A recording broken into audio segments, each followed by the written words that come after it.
ठीक है। It provide vacant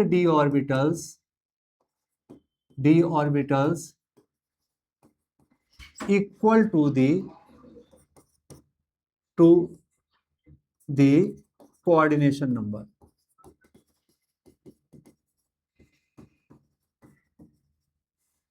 coordination number के बराबर ये क्या करता है, वैकेंट ऑर्बिटल प्रोवाइड करता है। जैसे मान लो कि कोऑर्डिनेशन नंबर अगर 6 है तो ये 6 ऑर्बिटल प्रोवाइड करेगा। क्लियर? अगर 4 है, 5 है तो उसी हिसाब से ये ऑर्बिटल्स प्रोवाइड करेगा। तीसरा, central atom orbitals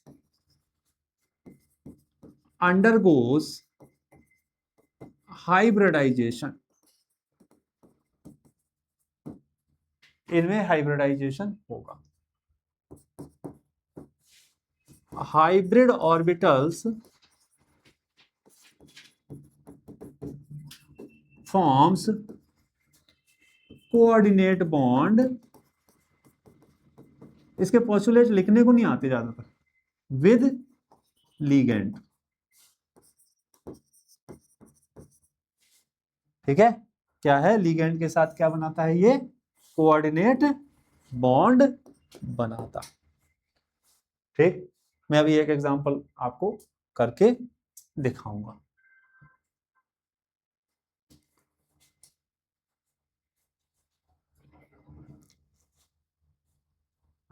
A strong field ligand pair up the d orbital electrons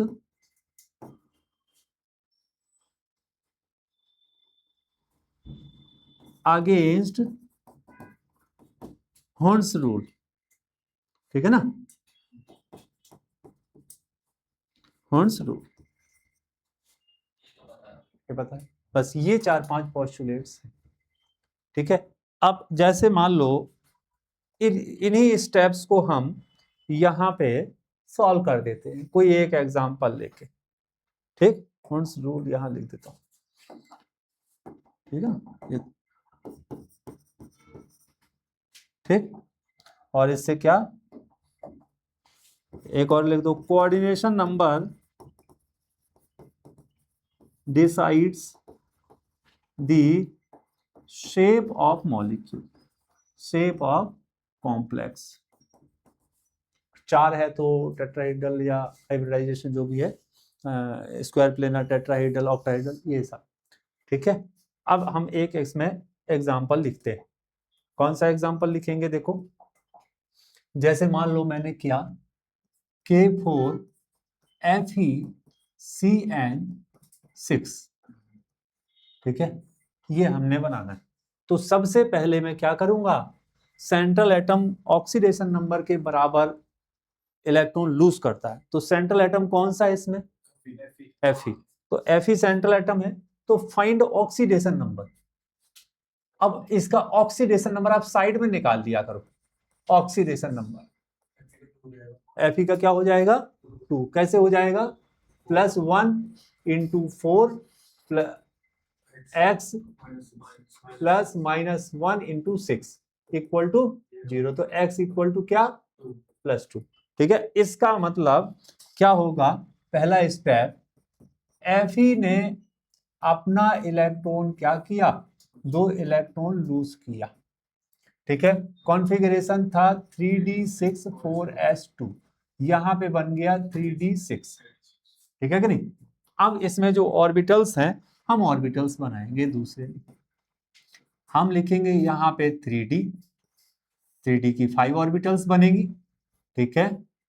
उसके बाद हम लिखेंगे यहाँ पे 4s और फिर 4p। ये स्टेप्स हैं, मैं एक एक ही टाइप का बता दूंगा, ठीक है। 3d 4s 4p, ठीक है, क्लियर। अब इसमें इलेक्ट्रॉन फिल अप कर दो, कितने, 1 2 3 4, ये कौन सा है, Fe आइन का करो, ये कौन सा है, Fe+2 का कर दो, ठीक है ना, ऐसे 3d6 वाला, 4 5 6 हो गए, क्लियर, ठीक। अब उसके बाद क्या, इसके बाद इसमें हाइब्रिडाइजेशन कर, क्या स्टेप है +2 में, क्या करना है, it provide vacant orbital equal to the coordination number. तो अब हम ऐसा इसको लिख दे, ये हुंड्स रूल के अगेंस्ट आप क्या कर दो, इसकी पेयरिंग कर दो, और यहां पे लिख देना being CN strong ligand, CN क्या है, स्ट्रॉन्ग लिगेंड है, इसलिए ये इलेक्ट्रॉन की क्या कर देगा, पेयरिंग कर देगा, ऐसे बना दो इसको, ठीक है। तो ये इलेक्ट्रॉन उसने क्या कर दिए, पेयर अप कर दिए, इधर लाइन में लिख देना CN स्ट्रॉन्ग लिगेंड होने से ऐसा हुआ। फिर ये ऑर्बिटल्स, हाँ ये ऑर्बिटल्स क्या हैं, पार्टिसिपेट करेंगी। तो ये 3D था, तो D2 कौन सी हाइब्रिडाइजेशन, D2sp3, अंदर वाली D है ना, इसलिए D2sp3, ठीक। तो इसको कई बार बुक्स में इस तरह से बाहर करके बनाते हैं, अलग करके भी बनाते हैं, जैसे Fe+2 है और ये जो ऑर्बिटल भर गई इनको अलग कर देते हैं ये, और ये ऐसे ऑर्बिटल्स बना देते, 3 4 5 6, ये ऐसे भी बुक्स में बना रहता है, मतलब ये वाली होगी, ठीक। इधर लिख देता हूं मैं इसको, ठीक है ना, D2sp3 हाइब्रिडाइजेशन, क्लियर होगी बात। अब क्या है कि देखो ये स्ट्रॉन्ग फील्ड लिगेंड है, तो इसने पेयरिंग कर दी, अब ligand forms coordinate bond with central atom, ligand form coordinate bond, यहां लिख देते, लिगेंड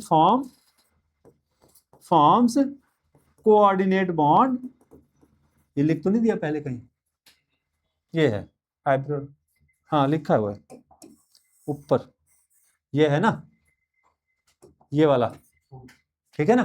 तो ये क्या बनाते हैं, कोऑर्डिनेट बॉन्ड बनाते हैं। कोऑर्डिनेट बॉन्ड समझते हो क्या होते हैं,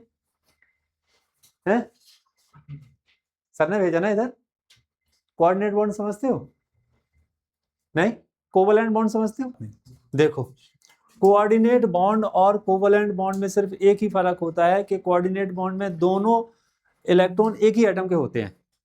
जैसे मान लो मैंने क्या लिया,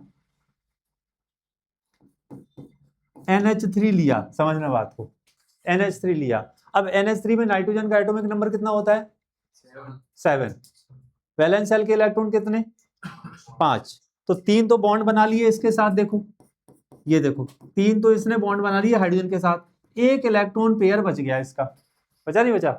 अब देखो, अब मान लो मैं इसके साथ BF3 की बॉन्डिंग करता हूं, BF3, बोरोन का एटॉमिक नंबर 5, वैलेंस शेल के इलेक्ट्रॉन 3, इसका ऑक्टेट होता है इनकम्प्लीट, ठीक है, ये इनकम्प्लीट, ये लुईस एसिड है, ये लुईस बेस है, तो इनकम्प्लीट ऑक्टेट है, 6 इलेक्ट्रॉन है, ऑक्टेट कंप्लीट करने के लिए कितने इलेक्ट्रॉन चाहिए, 2। तो ये क्या करता है, अपने दोनों इलेक्ट्रॉन इससे शेयर करता है, डोनेट करता है और फिर शेयर करता है, नहीं समझे, ये कुछ ऐसा बन जाएगा, देखो NH3 और इलेक्ट्रॉन पेयर यहां बीच में और BF3, तो ये इस तरह से बॉन्ड बनाता है। ये मान लो मैं ऐसा बना देता हूं इधर पे, ये लोन पेयर इधर आ गए घूम के, ठीक। तो अब देखो दोनों का ऑक्टेट क्या हो गया, पूरा हो गया, ये देखो इसके भी 8 और इसके भी 8, ऑक्टेट पूरा हो गया दोनों का, ठीक है। तो ये जो है ये कहलाएगा डोनर एटम और ये कहलाएगा एक्सेप्टर, और ये बन गया covalent bond, coordinate bond. Covalent bond में क्या होता है, एक इलेक्ट्रॉन तुम्हारा और एक इलेक्ट्रॉन दूसरे का बॉन्ड मिलके बॉन्ड बनाते हैं। मैं आपको बहुत सिंपल बताता हूँ, जैसे मान लो कि बच्चे स्कूल जाते हैं तो अपना टिफिन लेके जाते हैं, तो जब दोनों लोग, 2 बच्चे 2 टिफिन इक्वल शेयरिंग करते हैं, खाना खाते शेयर करके, वो है कोवलेंट बॉन्ड। मान लो एक दिन आपका फ्रेंड नहीं लेके आता टिफिन, ठीक है, तो फिर क्या करते हो, आप शेयर करते हो कि चल भाई मेरे में से खा ले, कोई बात नहीं, तुम नहीं लेके आया कोई बात नहीं। तो आपने डोनेट भी किया और उसको ऐसा नहीं कि आपने दे दिया कि भाई तू खा ले मैं नहीं खाऊंगा, आप भी उसमें खा रहे हो, ये कोऑर्डिनेट बॉन्डिंग है। आपने इसने इलेक्ट्रॉन डोनेट किया और वही इलेक्ट्रॉन शेयर किया। तो इस तरह की जो बॉन्ड होती है उसमें एक डोनर एटम होगा, एक एक्सेप्टर एटम होगा, और उसको ऐसे शो किया जाता है, ऐसे एरो लगा के जिस तरफ, जैसे मान लो जो भी एक्सेप्ट कर, जैसे ऐसे एरो लगाए ना, तो इसका मतलब इधर जो होगा वो एक्सेप्टर एटम होगा और इधर डोनर एटम होगा। ये एरो क्या पॉइंट करता है कि भाई इलेक्ट्रॉन यहां से यहां जा रहा है, ये डोनर एटम कहलाया। ये डोनर है, ये इसने क्या किया, एक्सेप्टर है, ये एक्सेप्ट कर लिया इसने इलेक्ट्रॉन और वो इसी को शेयर किया है। कंप्लीट डोनेशन नहीं है, उसने शेयर भी किया वही इलेक्ट्रॉन। तो इस तरह की जो बॉन्डिंग होती है special case of covalent bonding है ये। ठीक है, क्लियर। तो यहां पे कोऑर्डिनेट बॉन्ड ही बनता है। यहां पे क्या बनता है, कोऑर्डिनेट बॉन्ड ही बनता है। एक्चुअली जितने भी लिगेंड्स हैं, समझो ये लिगेंड्स है, कितने लिगेंड्स हैं, CN कितने हैं, 6 CN लिगेंड्स हैं। तो यहां से जो सबके पास एक एक लोन पेयर इलेक्ट्रॉन है, तो ये इसको डोनेट करते हैं लोन पेयर इलेक्ट्रॉन, इसलिए तो हम बोलते हैं कोऑर्डिनेट बॉन्ड बना ऐसे। ठीक है कि नहीं, क्लियर। तो 6 कोऑर्डिनेट बॉन्ड बनते हैं इस तरह से। ठीक, तो मैं यहां पे इन शॉर्ट लिख दूंगा कि 6 ligands form coordinate bond with hybrid orbitals, with hybrid orbitals of central।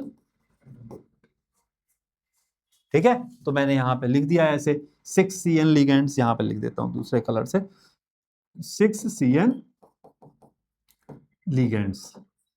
ठीक है, और इस लिगेंड के इलेक्ट्रॉन को ऐसे शो कर देता हूं मैं। ठीक है, ऐसे ये लिगेंड्स के इलेक्ट्रॉन मैंने 6 पेयर शो कर दिए। ठीक, तो ये क्या हो गया बेटा, ये कोऑर्डिनेट बॉन्ड बन गया हमारा। ठीक है, क्लियर। तो इस तरह से हम इसको क्या करते हैं, एक्सप्लेन करते हैं। वेर्नर ने जैसे एक्सप्लेन किया था वो आयोनाइजेबल नॉन आयोनाइजेबल वो भी है। ठीक है, इस तरह से वैलेंस बॉन्ड थ्योरी में इस तरह से एक्सप्लेन इसको करा जाता है कि 6 CN लिगेंड्स कोऑर्डिनेट बॉन्ड बनाते। अब इस यहां से 1 2 3 4 5 6, ठीक है, ये वैकेंट ऑर्बिटल्स हैं। इनमें कौन सा हाइब्रिडाइजेशन है बता, D2sp3 है। ये सारी ऑर्बिटल वैकेंट है। अब लिगेंड का क्या काम है यहाँ पे बेटा, जो लिगेंड है वो उसके पास लोन पेयर है ना, तो ये लोन पेयर यहां आ जाएगा ऐसे, इसको डोनेट करेगा ये।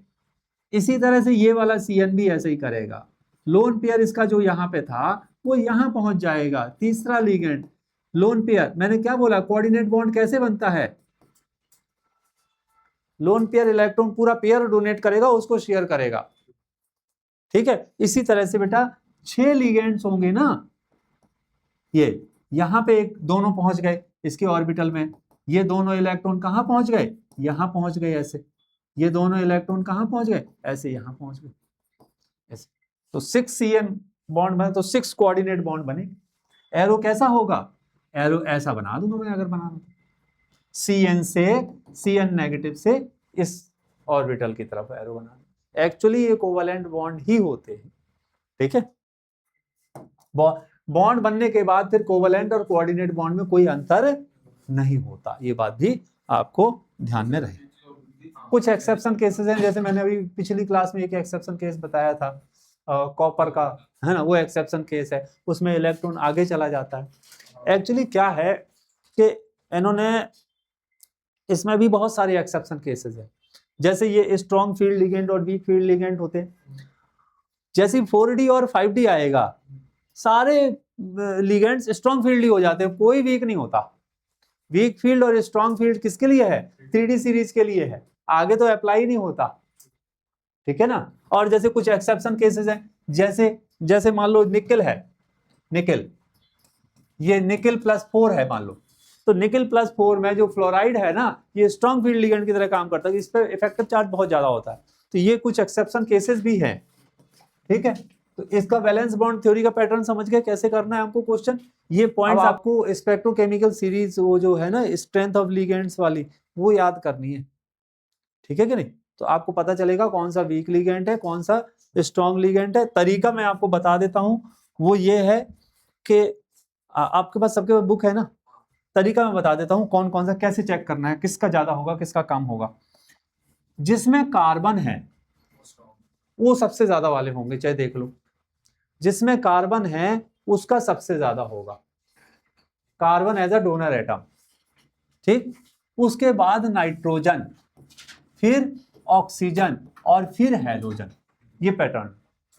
जैसे सबसे ज्यादा किसका होता है, CO का, और उसके बाद CN का, उसके बाद फिर ईन, और फिर अमोनिया, और फिर मिथाइल अमीन, इस तरह से होते हैं। फिर नाइट्रोजन ग्रुप वाले होंगे, ठीक है। इसमें NCERT निकलेगी क्या? अच्छा, ठीक है। ये हमारा जो इससे डाटा निकलता है मैग्नेटिक मूवमेंट का, और जो एक्सपेरिमेंटल वैल्यू है वो मिसमैच होती है बहुत सारे कंपाउंड में, ठीक है। तो लिमिटेशन में लिखूं क्या यहाँ पर कि लिख लोगे? हाँ, NCERT के एकदम ठीक। It does not explain the colour exhibit by the coordination compound. मतलब जैसे कलर, उसमें कलर जो होता है वो क्यों होता है? DD ट्रांजिशन की वजह से।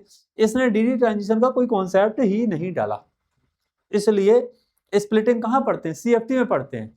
क्रिस्टल फील्ड थ्योरी का कॉन्सेप्ट है DD ट्रांजिशन, कि d ऑर्बिटल ब्रेक डाउन होती है, वो 2 सेट बना लेती है, फिर वो इलेक्ट्रॉन क्या होते हैं, ठीक। तो ये दूसरा है, it does not give quantitative interpretation of thermodynamic और kinetic stability of coordination compound. कोई कंपाउंड स्टेबल है या किसी से कम स्टेबल है, किसी से ज्यादा स्टेबल है, इसकी इंफॉर्मेशन इन्होंने नहीं बताई, ठीक है। तो स्टेबिलिटी, कलर और उसका थर्मोडायनेमिक्स या काइनेटिक्स का मतलब समझ गए। इसमें भी थ्योरी चलती है कि स्ट्रॉन्ग लिगेंड वीक लिगेंड को डिस्प्लेस कर देगा, स्ट्रॉन्ग लिगेंड वीक लिगेंड को उसकी जगह से डिस्प्लेस कर देगा। जैसे मान लो मैंने यहाँ पे ये बनाया किसका, CO और वाटर लिया, मान लो मैंने 6 लिगेंड्स लिए मैंने वाटर के, प्लस ऐसे ले लिया, और फिर मैंने इसकी रिएक्शन कराई किससे, KCN से कराई, ठीक है ना, KCN से कराई। अब CN इसमें स्ट्रॉन्ग लिगेंड है, CN क्या है, स्ट्रॉन्ग फील्ड लिगेंड है, और ये क्या है, वीक फील्ड लिगेंड है। जब मैं रिएक्शन कराऊंगा तो एक एक करके ये 5 और ये CN अंदर, ये ऐड होता जाएगा और वाटर क्या होता जाएगा, निकलता जाएगा। जैसे मान लो यहाँ पे Cl हो तो Cl भी रिप्लेस हो जाएगा। तो इसके बारे में मतलब काइनेटिक्स क्या है, रिएक्शन स्लो होगी फास्ट होगी, इसके बारे में कुछ explain. It does not make exact prediction of regarding the tetrahedral and square planar structure.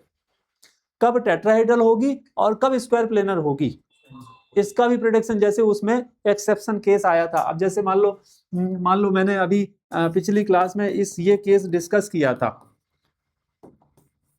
ऐसा केस डिस्कस किया था ये, ठीक है, ऐसा केस डिस्कस किया था। अब बताओ इसमें अगर Cu+2 लेता हूं तो कॉन्फ़िगरेशन बनता है 3D9। अब 3D9 बनता है, लेकिन इसका मतलब क्या है, इसका D में तो चांस ही नहीं इलेक्ट्रॉन जाने का, आप समझ रहे हो, ये D तो फ्री ही नहीं है। अगर मैं इसमें 9 इलेक्ट्रॉन भरता हूं, हुंड रूल के अगेंस्ट भी पेयरिंग करूंगा तब तो 1 इलेक्ट्रॉन तो यहां रहेगा ना, और लिगेंड को पूरे इलेक्ट्रॉन क्या चाहिए, खाली चाहिए ऑर्बिटल, है कि नहीं। मान लो मैं यहाँ पे S बनाता हूं और ये P के 3 बनाता हूं, तब मैं तो इसकी हाइब्रिडाइजेशन sp3 ही बोलूंगा ना, लेकिन ऐसा नहीं है। इस मॉलिक्यूल को जब देखा गया स्पेक्ट्रोमीटर से या कोई इंस्ट्रूमेंट से, तो ये स्क्वायर प्लेनर आ रहा था, ये ऐसा बनता है, ऐसे बनाता है ये बॉन्ड, स्क्वायर प्लेनर शेप में आता है ये। तो इसकी एक्सप्लेनेशन इसमें नहीं मिलती कि भाई स्क्वायर प्लेनर क्यों करता है ये, ठीक है। तो does not distinguish between strong field ligand and weak field ligand. कोई स्ट्रॉन्ग फील्ड लिगेंड है, वीक है, इसके बारे में बहुत ज्यादा इंफॉर्मेशन इसमें से नहीं मिलती, ठीक है, इसलिए CFT थ्योरी दी गई थी, क्रिस्टल फील्ड थ्योरी। अब क्रिस्टल फील्ड थ्योरी के बताता हूं मैं main postulates of crystal field theory, CFT। Time कितना हो गया? 50 हो गया ना।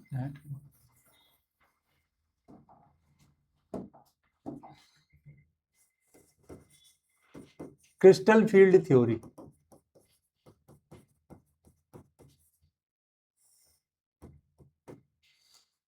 इसमें जो सेंट्रल एटम है उसको कंसीडर किया गया है पॉजिटिव चार्ज, ठीक है ना।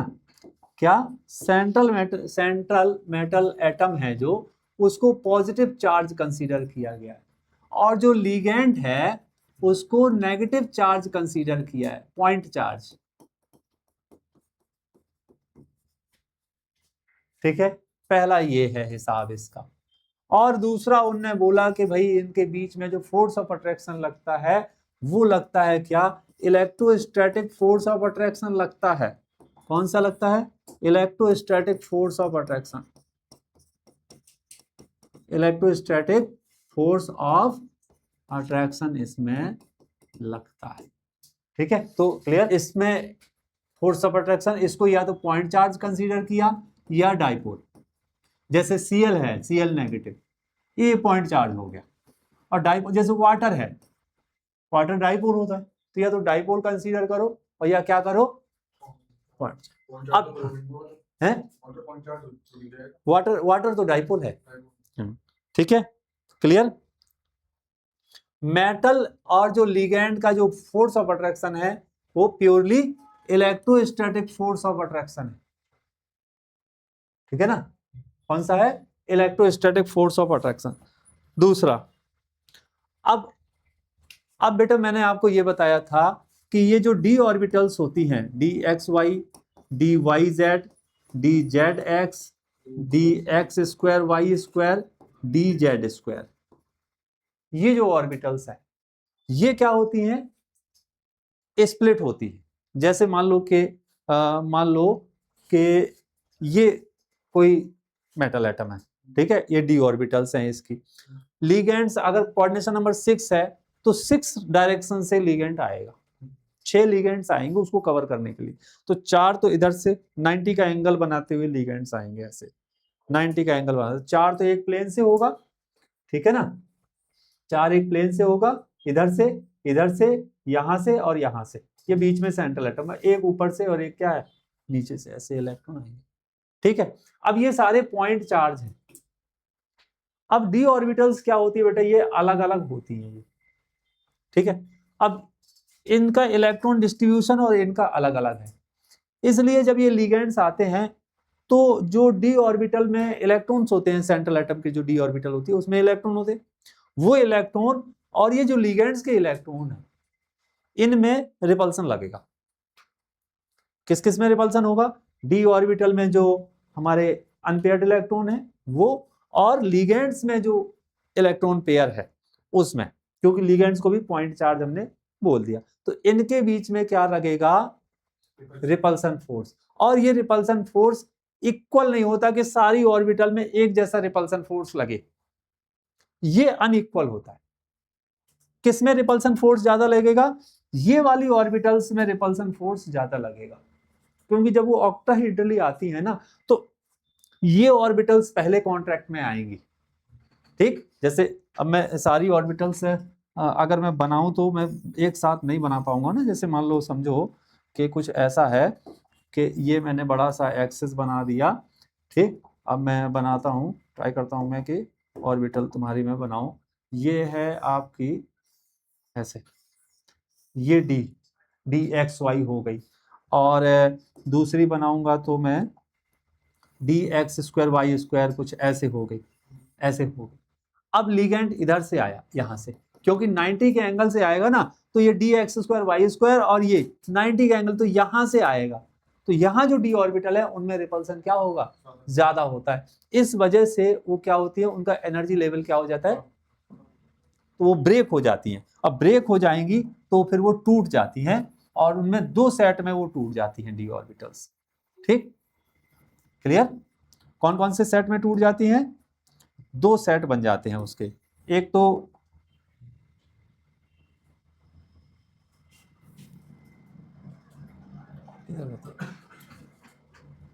तो बन जाता है कैसे? अच्छा, सबसे पहले ऐसे समझना, ये डी ऑर्बिटल का ग्राउंड स्टेट है, ये ग्राउंड स्टेट हो गया। जैसे ही लिगेंड आएगा ये एनर्जी लेवल इसका क्या होगा? बढ़ेगा। अभी ये ब्रेक नहीं हुआ, अभी इसका एनर्जी लेवल क्या हो गया? इंक्रीज हो गया। और फिर उसके बाद जैसे ही और लिगेंड पास आएगा तो ये टूट जाएगा, ऐसे ऐसे टूट जाएगा। ठीक है, क्लियर? तो ये 3 डी ऑर्बिटल नीचे, इसको क्या बोलते हैं? T2G, और इसको क्या बोलते हैं? ठीक, ये हायर एनर्जी लेवल, ये लोअर एनर्जी लेवल। D3 तक तो कोई दिक्कत नहीं होती, 3 इलेक्ट्रॉन हम यहां भर देते हैं। D4 से चालू होता है, D4 में 4 इलेक्ट्रॉन होते हैं, यहां हमने 4 इलेक्ट्रॉन भर दिए, यहां हम 3 भरेंगे। ठीक है, अगर ये गैप ज्यादा है तो हम चौथा इलेक्ट्रॉन यहीं भर देंगे, क्योंकि ये इलेक्ट्रॉन जंप नहीं कर पाएगा। ठीक है, अगर स्ट्रॉन्ग फील्ड लिगेंड है तो स्प्लिटिंग ज्यादा करेगा, स्ट्रॉन्ग फील्ड अगर लिगेंड है तो स्प्लिटिंग क्या करेगा? ज्यादा करेगा। ठीक, तो अगर पेयरिंग एनर्जी ज्यादा होगी तो पेयरिंग नहीं होगी। इसके दो चीजें हैं, ये कहलाती है बेटा क्रिस्टल फील्ड स्टेबलाइजेशन एनर्जी। ठीक है, क्लियर? अगर ये ज्यादा है pairing will take place, 4th electron कहां आ जाएगा? इसी में आ जाएगा, take place, pairing will take place. और अगर ये कम है, ठीक है, अगर पेयरिंग एनर्जी ज्यादा है तो pairing will not take place, not take place. ठीक है, तो इसमें अगर जैसे मान लो मैंने ऐसी सिचुएशन बना दी तो इसका मतलब ये है कि ये जो वैल्यू है ये ज्यादा है। ठीक है कि नहीं? 4th इलेक्ट्रॉन मेरा यहीं आ गया। अगर 5 इलेक्ट्रॉन है तो भी वो फिर यहीं आ जाएगा, 6th इलेक्ट्रॉन है तो भी वो यहीं आ जाएगा, 7th फिर ऊपर जाएगा। ठीक है कि नहीं? क्लियर? तो मैं इसको कैसे लिख सकता हूं? देखो, लिख लोगे ना इसको कि पूरा, वैसे तो मैंने उसमें बना के है लिख रखा है। ठीक, तो इस तरह से होगा, ये देखो, ये ऐसे टूटता है। इसकी ये 3 सेट ये अलग, और इसकी एनर्जी डिफरेंस देखो 2/5, 2/5 कितना हो गया? 0.4। ठीक है ना? अब इसकी एनर्जी कैसे निकालते हैं ये मैं बता देता हूं। देखो,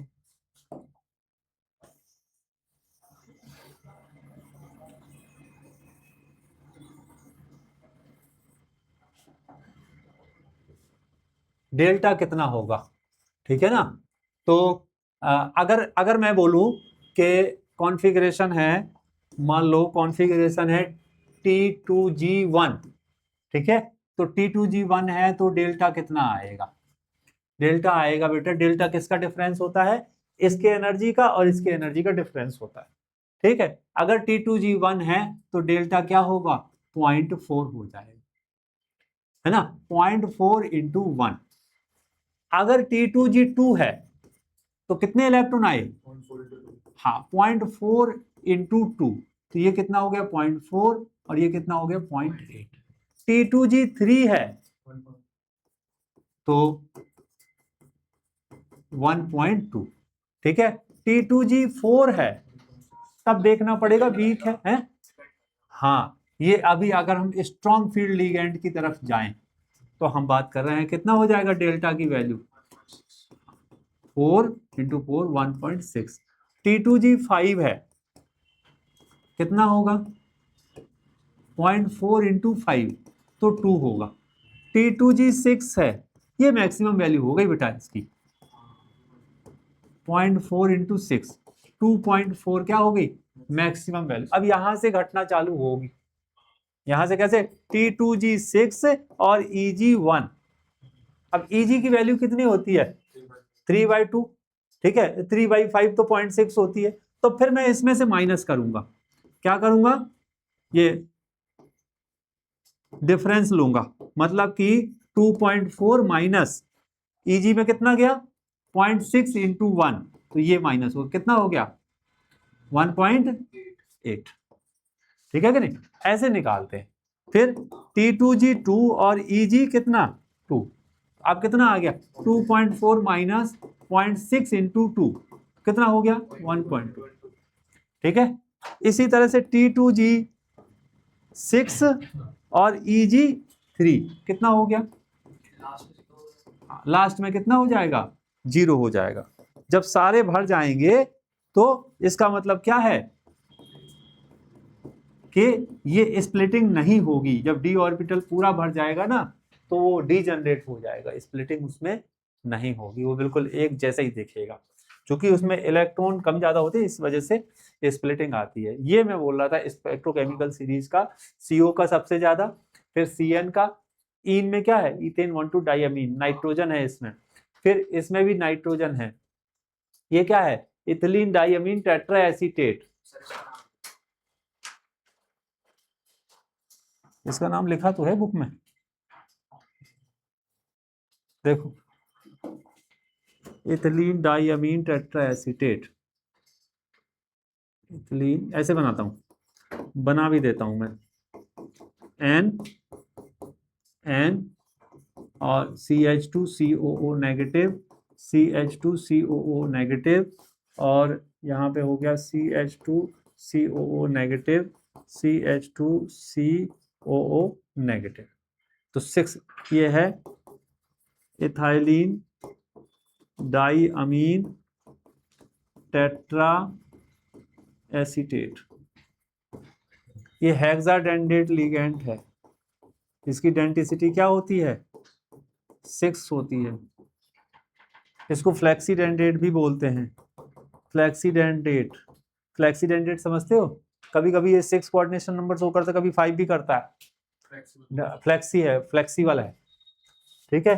तो ये है बेटा, यहाँ पे डोनर एटम कौन कौन से हैं, यहाँ पे लोन पेयर, यहाँ पे लोन पेयर, यहाँ पे, और यहाँ पर, यहाँ पर, और यहाँ पे, तो 6 क्या होते हैं इसमें, ठीक है क्लियर।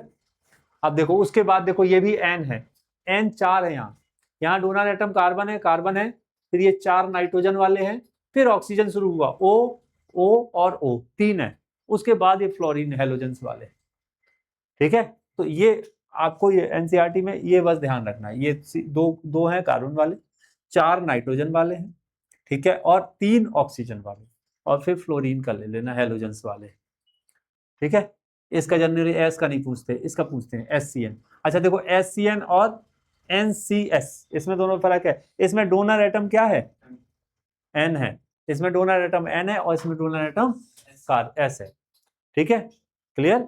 ये देखो ये टेट्राहेड्रल डिस्टॉर्शन है, टेट्राहेड्रल में बिल्कुल उल्टा हो जाता है, टेट्राहेड्रल में उल्टा हो जाता है, एनर्जी लेवल भी उल्टा हो जाता है। देखो ये क्या है 2/5 है, ठीक है ना, O फॉर ऑक्टाहेड्रल, और इसमें T फॉर टेट्राहेड्रल, और इसमें E और T2 होता है, G नहीं होता, G फॉर जीरेड, ठीक है, जीरेड अनजीरेड बताएंगे वो ना, वो फिर इसमें है नहीं सिलेबस में तुम्हारे, ठीक। तो 3/5, और ये 2 ऑर्बिटल dx² y² नीचे और dz² ये दोनों नीचे, और इसमें ऊपर रहते हैं, ये dx² y² ऊपर है, ये नीचे, बिल्कुल उल्टा हो जाएगा, बिल्कुल उल्टा। एनर्जी लेवल स्पेस में स्प्लिटिंग भी कम होती है, मैंने ऑर्डर और स्प्लिटिंग नोट्स में दिया हुआ है, ठीक है, इसमें स्प्लिटिंग भी क्या होती है कम होती है, ठीक है।